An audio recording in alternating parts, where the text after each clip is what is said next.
Hey champions, what's up with you? Thank you so much for tuning back into my channel. That is hashtag Vinay's Vision and I am your personal auxiliary Vinay Panekar. Tuning up right back with another important video. ये video में हम लोग बात करने वाले जो सबसे easy paper हो सकता है आपका साइंस 1 10th स्टैंडर्ड का पेपर जो है.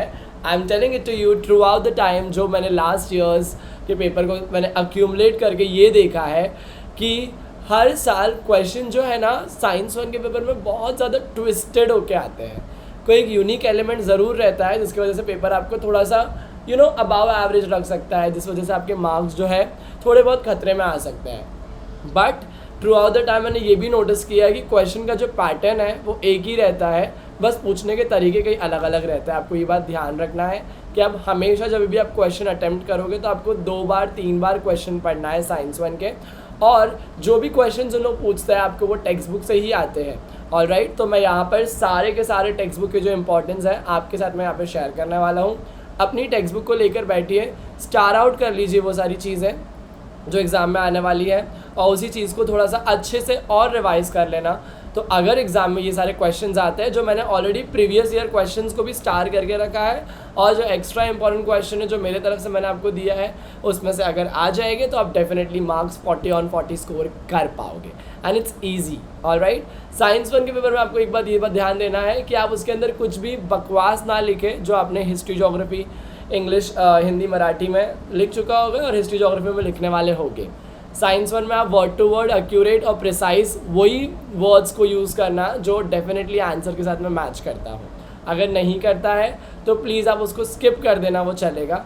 बट आप वर्ड टू वर्ड लिखना साइंस 1 के आंसर, ये मेरी आपसे बड़ी रिक्वेस्ट रहेगी. तो चलिए मैं आपको बता देता हूँ साइंस 1 टेक्स्ट बुक में क्या क्या इंपॉर्टेंट है. यहाँ पर जो कि मैं यहाँ पर मूव ऑन कर रहा हूँ स्क्रीन को, तो यहाँ पर आपको मिल जाएगा कि स्टार्टिंग में ग्रेविटेशन चैप्टर है. ऑलराइट, ग्रेविटेशन में मूव करते करते यहाँ पर एक सेंट्रीपिटल फोर्स करके आंसर है. सेंट्रीपिटल फोर्स का जो है डेफिनेशन आने के चांसेस है. सेंट्रीपिटल फोर्स का आपको क्या आएगा, डेफिनेशन आ जाएगा. ऑलराइट, देन आगे मैं यहाँ पर मूव करता हूँ. I am 1 minute, I just need 1 minute of yours guys. Let me download this PDF. तो यहाँ पर मेरे को जो एक्स्ट्रा चीज़ जो लिखाने का रहेगा ना वो मैं आपको साथ ही साथ लिखा दूंगा, तो आपको ईजिली क्या हो जाएगा, समझ में आ जाएगा और आप मेरे जैसा मार्क कर पाओगे.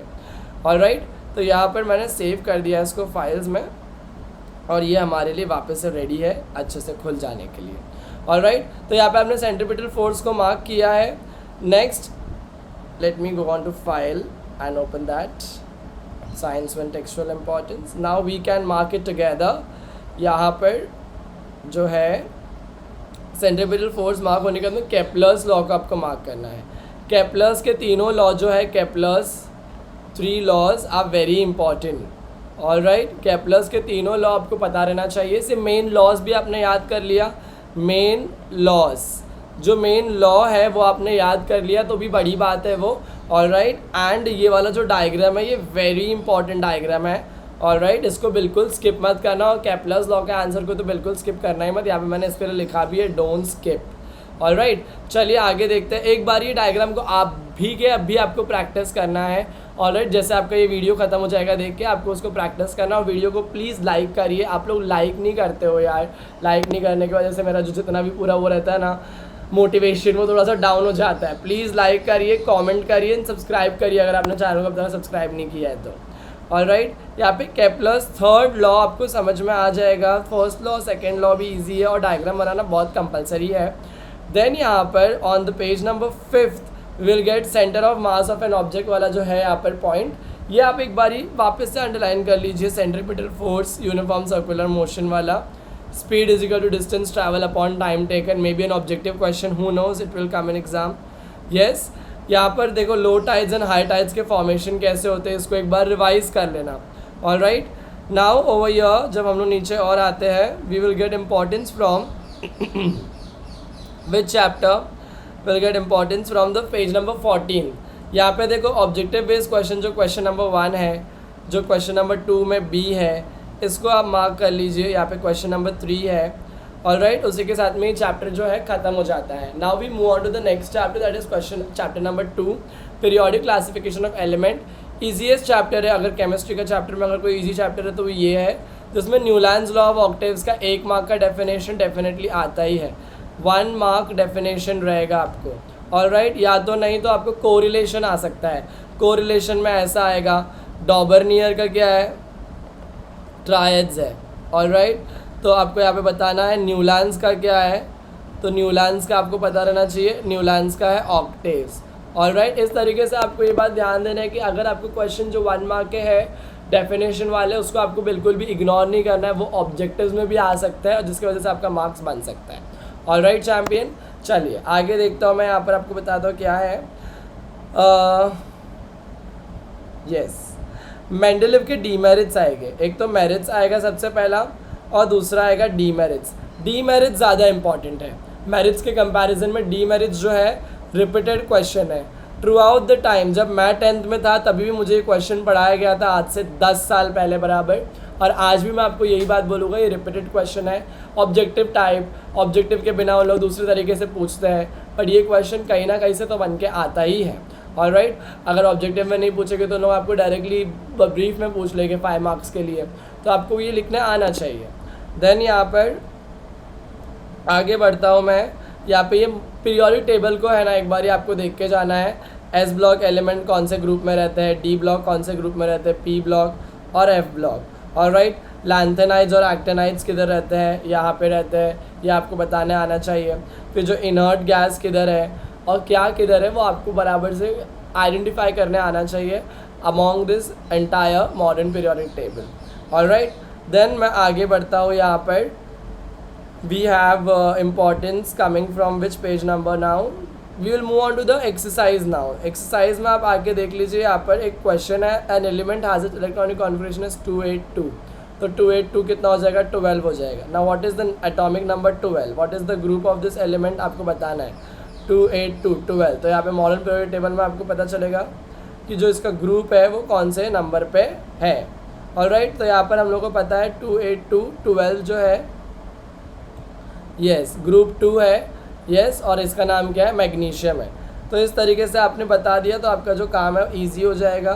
And to which period does it belong to, तो आपको पता रहना चाहिए वो कौन से पीरियड में है, तो पीरियड यहाँ पे 1 2 3 थर्ड पीरियड में है। राइट, पीरियड नंबर कौन सा है, थर्ड। और उसी तरीके से आपको ये भी बताने आना चाहिए कि with which of the following element would this element resemble, atomic numbers are given in the bracket, N7 BE4 AR8 and CL17। ये चारों में से किससे वो रिसेंबल करेगा, तो I have no clue about this answer but you need to find it out because it can come in your exam. Alright champions, now इधर पे मूव ऑन करते हैं। यहाँ पर जो साइंटिफिक रीजंस है इसको मार्क कर लीजिए। इसमें सबसे इंपॉर्टेंट जो साइंटिफिक रीज़न है वो ये वाला है, atomic radius goes on decreasing down the group. And trust me guys, यहाँ पे जो ये वाला जो पर्टिकुलरली गिव रीजन है, elements belonging to same group have same valency, it's been asked during my time, it's been asked more than triple और 4 times, quadruple times. जब से मैंने 10th पढ़ाने चालू किया है मुझे पता है ये 4-5 बार पूछा गया है question, elements belonging to the same group have same valency, तो इसको आप बिल्कुल भी इग्नोर मत करना। चैप्टर नंबर 3 पे आते हैं। चैप्टर नंबर 3 का इंपॉर्टेंस देखते हैं। सबसे पहले तो ये वाला डब्बा एक बार पूछ लिया गया था, आपको पता है एक्टिविटी में, कि फिजिकल चेंज क्या है और केमिकल चेंज क्या है। तो बच्चे लोगों को 3 मार्क्स के लिए पूछा गया था, उन लोग एकदम ज़्यादा एक्साइटेड हो गए थे और हैप्पी हो गए थे। राइट, तो आपको भी अगर ये पूछा जाएगा तो आपको ये देना आना चाहिए आंसर इसका। फिर ये वाले चैप्टर में आपको बहुत सारे इक्वेशंस के टाइप्स दिखेंगे, सॉरी केमिकल रिएक्शन के टाइप्स दिखेंगे, डीकम्पोजिशन रिएक्शन, डिस्प्लेसमेंट रिएक्शन, वो सबका आपको क्या रहना चाहिए, थोड़ा नॉलेज रहना चाहिए। कॉम्बिनेशन रिएक्शन क्या होता है, Fe+S गिव्स FeS, तो आपको पता रहना चाहिए FeS का मतलब क्या है, फेरस सल्फेट, Fe का मतलब क्या है, आयरन, S का मतलब क्या है, sulphur. Alright, and with that you should have a detail knowledge about this answer. सारे रिएक्शंस तो मैंने आपको बोल दिया, रिएक्शंस पढ़ना है, बट आपको एंडोथर्मिक और एक्सोथर्मिक के बारे में पता रहना चाहिए। इसके एक्टिविटी बेस्ड क्वेश्चन भी आ सकते हैं, बर्निंग अ कैंडल, एंडोथर्मिक रिएक्शन।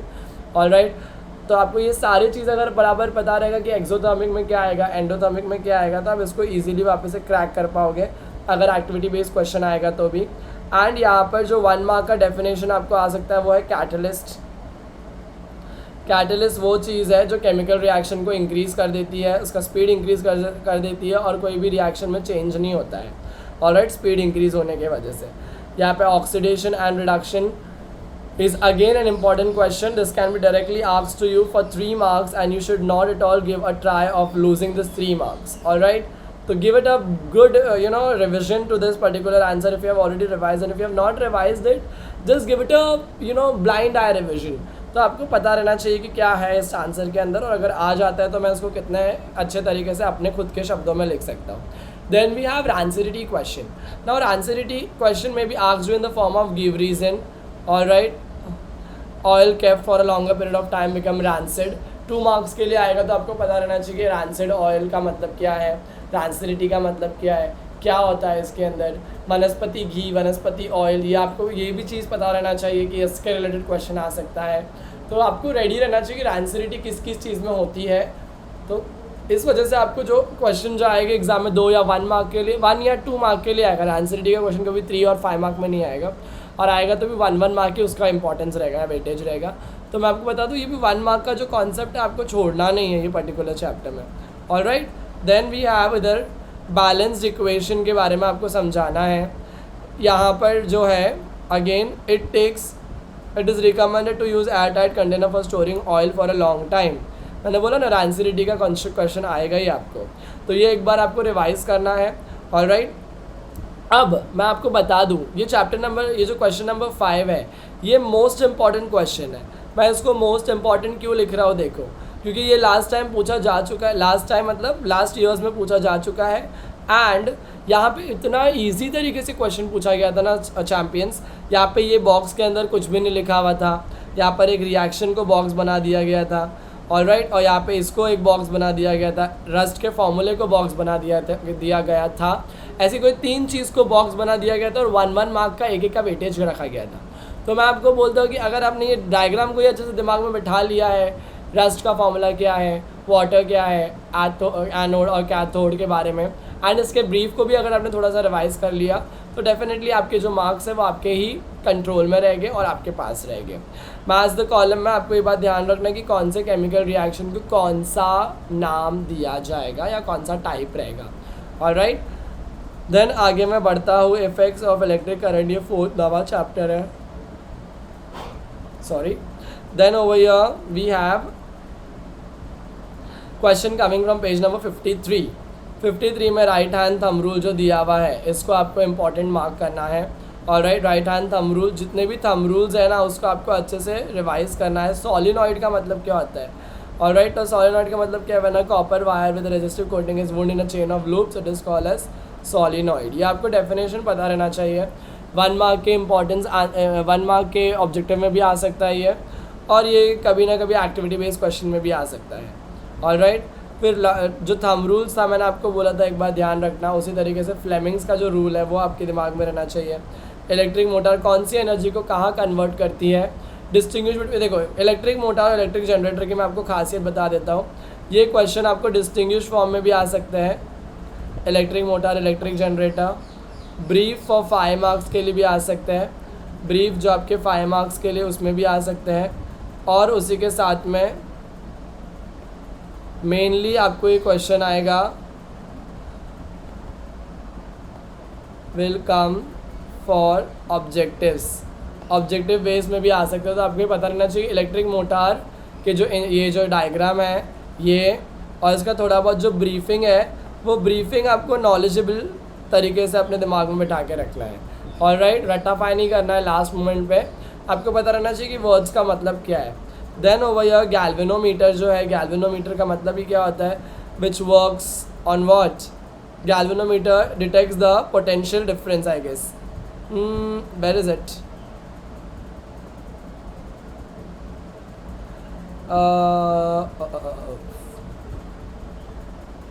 गैल्वेनोमीटर का वर्किंग क्या है, वोल्ट मीटर का वर्किंग क्या है, एम मीटर का वर्किंग क्या है। Galvanometer is not for potential difference, voltmeter is for potential difference. What is the meaning of galvanometer and why and where it is use, वो आपको पता रहना चाहिए। Right now I have automatically have corrected myself because I know galvanometer is not for potential difference, it is used to measure the current in the circuit. All right, then over here we have ammeter is used to detect the current in a circuit. Let me just google it once because I do not want to spread negative information. Galvanometer use. Now galvanometer is a device that used to detect the electric current. It's not used for measuring, it's used for detecting. Measuring is used for ammeter is used for measuring. I'm sorry, ammeter measures the current. देखो ये आपको मैं लिख के दिखा देता हूँ वरना ये हमारे दिमाग में चलता रहेगा. 3 है, एमीटर है, वोल्ट मीटर है, फिर ये हमारे गैल्वेनोमीटर भाई साहब है. ऑलराइट, गैल्वेनोमीटर का जैसे मैंने अब भी आपको बताया ये डिटेक्ट करेगा इलेक्ट्रिक करंट. तो यहाँ पे मैं लिख दूंगा detect electric current, detect. Alright, detect electric current. Ammeter का है measure electric current, measure electric current. Voltmeter का है measure potential difference, potential difference. ये आपके दिमाग में कम्प्लीटली फिक्स रहना चाहिए. एट दी एंड मोमेंट आपके दिमाग में से निकलना नहीं चाहिए. तो वापस मैं बता देता हूँ ये galvanometer detect electric current, ammeter measure electric current, voltmeter measure potential difference. Am I clear? चलिए आगे बढ़ते हैं हम लोग. फ्लेमिंग का वापस एक रूल है यहाँ पर, फैराडेज लॉ ऑफ इंडक्शन है. Have a reference to it. Alright, then we have over here AC/DC. AC/DC का क्वेश्चन जो है AC एंड DC का वो डिस्टिंग्विश फॉर्म में पूछा जाएगा. मैं आपको बता दूं कि मैं यहाँ पे सारे लेसन्स के आपको रिवीजन करवा सकता हूँ इस चैनल के ऊपर. तो आप डेफिनेटली मेरे चैनल को अब तक सब्सक्राइब नहीं किया तो करिए, लाइक करिए वीडियो को. And through out the time आप देखते रहना कि मेरा लाइव वीडियो कब आएगा, या तो मैं आपको लाइव अपडेट्स दे दूँगा. ऑलराइट, इफ़ नॉट डैट तो मैं वीडियो अपलोड कर दूँगा. But I try my best to upload all the chapter videos and give you the most of the importance. Alright, और मैं समझाऊँ भी आपको एक एक आंसर को कि किस तरीके से आपको उसको प्रेजेंट करना है. आगे जब मैं बढ़ता हूँ ना यहाँ पर एक्सरसाइज में जब हम लोग आएंगे तो हम लोग क्वेश्चन नंबर 2 यहाँ पे इंपॉर्टेंट मार्क करके मिल रहा है. क्वेश्चन नंबर 7 में we have B part, D part which is important. And over here what is solenoid. मैंने आपको बोला था सोलेनॉइड आपको 1 मार्क से लेकर 2 मार्क्स के क्वेश्चन तक का आ सकता है, तो वो आपको पता रहना चाहिए.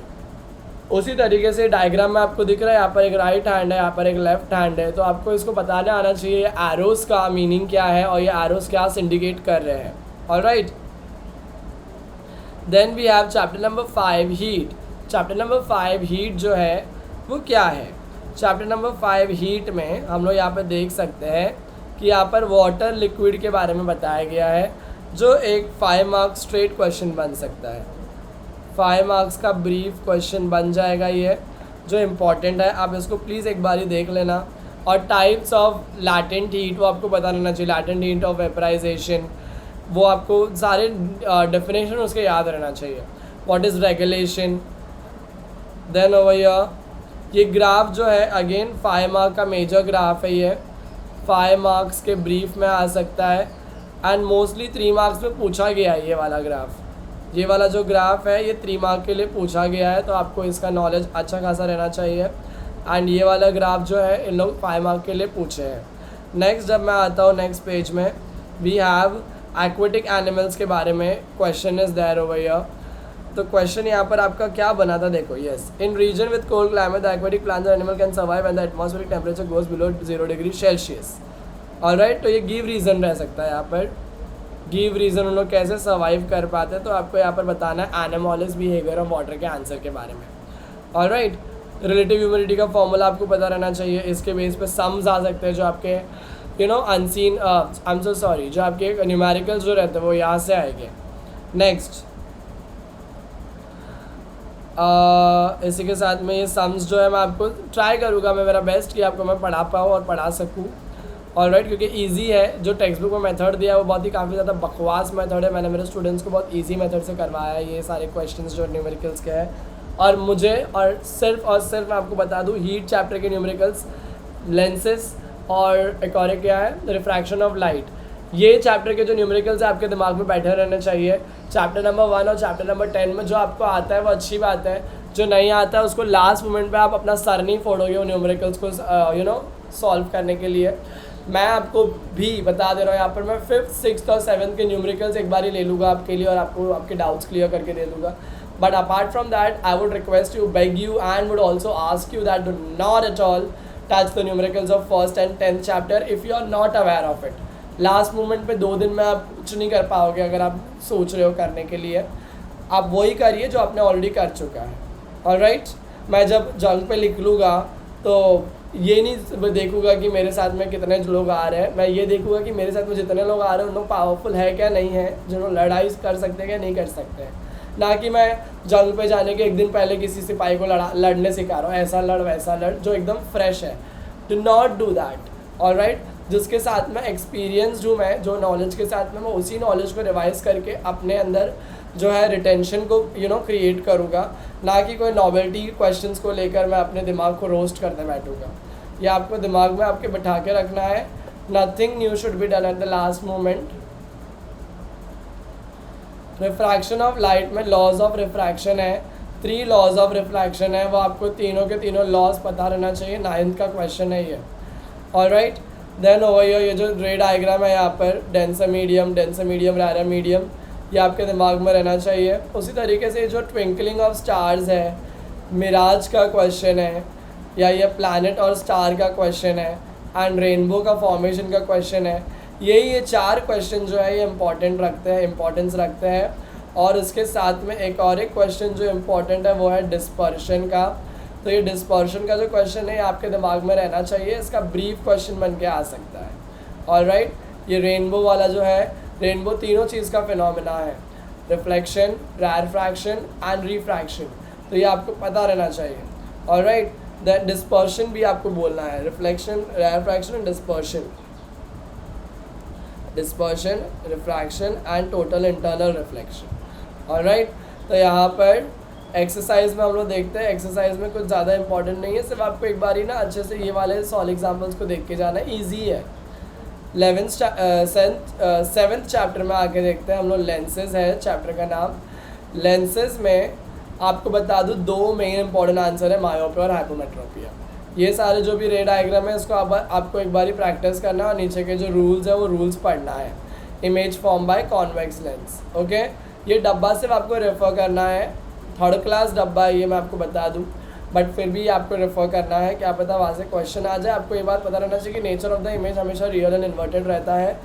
अब डिपेंड करता है पोजीशन ऑब्जेक्ट के, साइज़ क्या रहेगा इमेज का और पोजीशन क्या रहेगा, ऑलराइट। तो अगर आपके ये प्रैक्टिकल रूम में अगर आपके प्रैक्टिकल रूम में ये करवाया रहेगा तो ये आपको ईजी लगेगा, पर अगर आपको नहीं करवाया रहेगा तो ये डेफिनेटली आपके दिमाग से हट जाएगा। समझ में आया? तो मैं आपको बता दूँ यहाँ पर कि ये वाला जो पॉइंट है इसको छोड़ के हम लोग आगे बढ़ते हैं। एंड मैग्निफिकेशन में आंसर में आपको ये फॉर्मूला याद रखना है, फॉर्मूला इज़ वेरी इंपॉर्टेंट। आगे बढ़ के क्वेश्चंस जो है यहाँ से जो है 5 मार्क क्वेश्चन स्टार्ट होते हैं। 5 मार्क्स के जो क्वेश्चन है पेज नंबर 87 से आपके चालू होते हैं ये वाले चैप्टर में। सबसे पहला तो ये आय का क्वेश्चन आएगा, तो आपको ये डायग्राम बनाने आना चाहिए, डायग्राम को लेबलिंग करने आना चाहिए, हर एक का मीनिंग आपको पता रहना चाहिए, और कहाँ पे क्या क्या होता है वो आपको आपके दिमाग में बिठा के ये वाले मेन आंसर पे आने का है कि लोग चश्मा क्यों पहनते हैं, चश्मे में नंबर क्यों होता है, मायोपिया क्या होता है, हाइपोमेट्रोपिया क्या होता है, चश्मा पहनने का रीज़न क्या होता है, इमेजेस क्यों नहीं बनती है, इमेजेस कहाँ बनती है, और करेक्शन करने के बाद इमेज कैसे बनती है, कौन सा लेंस लगाना पड़ता है। ये वाला आंसर जो है चश्मिश वाला आंसर मैं आपको बता दूँ बहुत इंपॉर्टेंट है। ये मेरे टाइम पे पूछा गया था and I was legit happy because मुझे ये आंसर वर्ड टू वर्ड याद था और आज तक का याद है। मैं किसी को भी ये ओरल दे सकता हूँ, इतना ईजी, इम्पॉर्टेंट और मेनली ये इतना बेस्ट आंसर है। आई रिमेंबर मेरे सर ने मुझे, मैं जब मार्केटिंग के लेक्चर में बैठा था TY केस में क्लास में, एंड सर ने एक कॉन्सेप्ट आप गूगल करोगे आपको मालूम पड़ेगा, मार्केटिंग मायोपिया का मतलब क्या है। मार्केटिंग मायोपिया के बारे में सर मुझे पूछ रहे थे, क्लास को पूछ रहे थे किसी को पता है, तो सर को किसी ने कुछ रिएक्शन नहीं दिया। एंड फिर सर ने पूछा मायोपिया का मतलब पता है क्या, तो मैंने खड़े रह के सर को पूरा डेफिनेशन सुना एंड फुल क्लास इतनी ऑ करके मुझे देख रही थी ना, I would not even tell you कितना अच्छा फील हुआ था मुझे वो टाइम पे, because you know what, I crave for attention and I loved getting it. And आगे देखते हैं हम लोग यहाँ पर जो फार साइटेडनेस है और हाइपोमेट्रोपिया है, ये इंपॉर्टेंट क्वेश्चन है, just make sure that you mark this. आगे मूव ऑन करता हूँ मैं। पेज नंबर 92 पे we have this question called solve the following example, doctor has prescribed a lens of power 1.5D, again an important one. Draw a figure explaining various terms related to lens. Give scientific reason. Explain the working of an telescope. उसी तरीके से what is the function of iris and the muscle connect to the lens in the human eye. Make sure that all this answers you are marking as important. फिर आगे बढ़ते हैं हम लोग। यहाँ पर क्वेश्चन है मेटलर्जी चैप्टर में से, physical properties of metal, distinguish between, question है physical properties of non metal, properties of non metal and properties of metal. Alright, ये क्वेश्चन आ जाएगा आपको इजीली करने के लिए मज़ा आ जाएगी। देन हम लोग देखते हैं यहाँ पर ये क्वेश्चन क्या है। यस, ये चैप्टर नंबर ही चेंज हो जाता है। यहाँ पर चैप्टर नंबर 8 में देखते हैं। यहाँ पर we have physical properties of metal and physical properties of non metal. यहाँ पे डिस्टिंग्विश बिटवीन क्वेश्चन बन के आ सकता है, which is right. Move on करते हैं हम लोग आगे। यहाँ पर ये जो केमिकल का जो ये दिया हुआ है ना, ये मैं आपको बताता हूँ, यहाँ से मत पढ़िए आप, मैं आपको वो पेज पे लेके जाता हूँ। यस, ये वाला पेज। अब यहाँ से क्वेश्चन 2 बार बन के आया है, 3 marks question. Alright, 3 marks question बन के आया है और मैं चाहता हूँ कि ये क्वेश्चन जो है ये आपको एग्ज़ाम में डेफिनेटली आए। और इसका एक बहुत इजी तरीका है ये PSLC MAZIT और ये याद रखने का। ऑलराइट, तो PSLC रिएक्ट कैसे करता है वाटर के साथ, रिएक्ट कैसे करने वाला एसिड के साथ, ऑक्सीजन हायर, कौन सा लोअर रिएक्टिव मेटल है, गोल्ड लोअर है। ये मैं आपको जब मैं वीडियो समझाऊंगा 8 लेसन का, जब उसमें मैं आपको सिखा दूंगा ये डायग्राम। तो ये डायग्राम के आपको लॉजिक्स पता रहना चाहिए और उसी के साथ में आपको ये डायग्राम ईजी लगेगा। Am I clear? आगे जब मैं बढ़ता हूँ तो we have 1 minute, let me check what is the time, 1:03 हो गया है। Concentration of bauxite ore, bauxite ore का यहाँ पर डायग्राम है, इसको प्लीज़ मार्क कर लीजिए। Bauxite ore, electrolytic reduction of alumina and Bayer's process. ये 3 क्वेश्चन जो है ये यहाँ से आ सकता है 5 मार्क्स के लिए, तो आप बिल्कुल भी इसको स्किप मत करना ये क्वेश्चंस को। अब प्रिवेंशन ऑफ करोजन के क्या क्या टेक्निक्स हैं वो आपको पता रहना चाहिए। गैल्वेनाइजिंग, टिनिंग, आयोनाइजेशन, ये सब आपको ऐसे याद रखना जैसे कि 1 मार्क के डेफिनेशन में पूछा जाएगा। एंड वॉट इफ अगर इसको आपको क्लब करके 5 मार्क के लिए क्वेश्चन आ जाएगा, तो that would be like the fortune will be in your hand which I want it to be. तो 9th चैप्टर में जब मैं आता हूँ, यहाँ पर 9th चैप्टर कार्बन कंपाउंड्स का चैप्टर है। Homologous series of functional group सबसे इंपॉर्टेंट क्वेश्चन है इस पर्टिकुलर चैप्टर का। Alright, homologous series and functional group, ये लिख दीजिए आप, homologous series and functional group. ये 2 क्वेश्चंस यहाँ से आ सकते हैं 3 to 4 मार्क के लिए, या तो इसके बेसिस पे आपको क्वेश्चन पूछे जा सकते हैं जो ये टेबल में से आएगा। IUPAC नेम का मतलब क्या है, फुल फॉर्म क्या है IUPAC का, और इन लोग के नाम बताना है आपको। ऑलराइट, ये पढ़ लेना, अगर आपने अभी भी नहीं पढ़ा है तो प्लीज़ पढ़ लेना इसको। ऑलराइट चैम्पियंस, आगे जब मैं बढ़ता हूँ यहाँ पर, वेयर इज़ दैट अक्टूबर नवंबर दिसंबर वाला table which is important.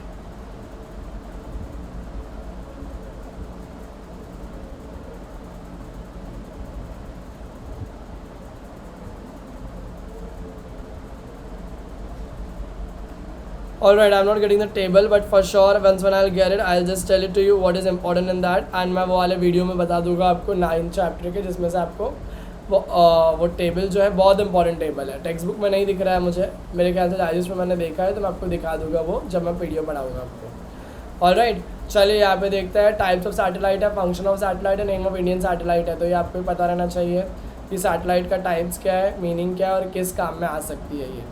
Alright, then यहाँ पर ये डायग्राम जो है एक्सट्रीमली इंपॉर्टेंट है। रॉकेट लॉन्चिंग का स्टेजेस क्या रहता है, किस तरीके से सैटेलाइट को भेजा जाता है। ऑलराइट, देन उसके बाद में we have this objective based question that can come from Rakesh Sharma, Kalpana Chawla and Sunita Williams. तो you need to pay attention to that. Space debris and management का गिव रीजन क्वेश्चन आ सकता है। Vikram Sarabhai is also known as the father of Indian space research program. Alright, and with this we come to an end of this entire video series of textbook importance from chapter number 1 to 10 of Science 1. I hope all the importance you would have written in your book without any mistake and आपने star किया रहेगा। With this I would tell you that make sure करना कि आप जितने भी मैंने आपको क्वेश्चंस दिया उसको अच्छे से प्रैक्टिस कर रहे हो, मेरे आगे के सारे वीडियोस देख रहे हो जिसमें मैं आपको एक्सप्लेन करने वाला हूँ क्वेश्चंस को। उसी के साथ में मेरे वीडियो को लाइक करना और सब्सक्राइब करना अगर आपने नहीं किया है तो कमेंट कर देना। Thank you very much. Until we meet, all the best, keep hustling.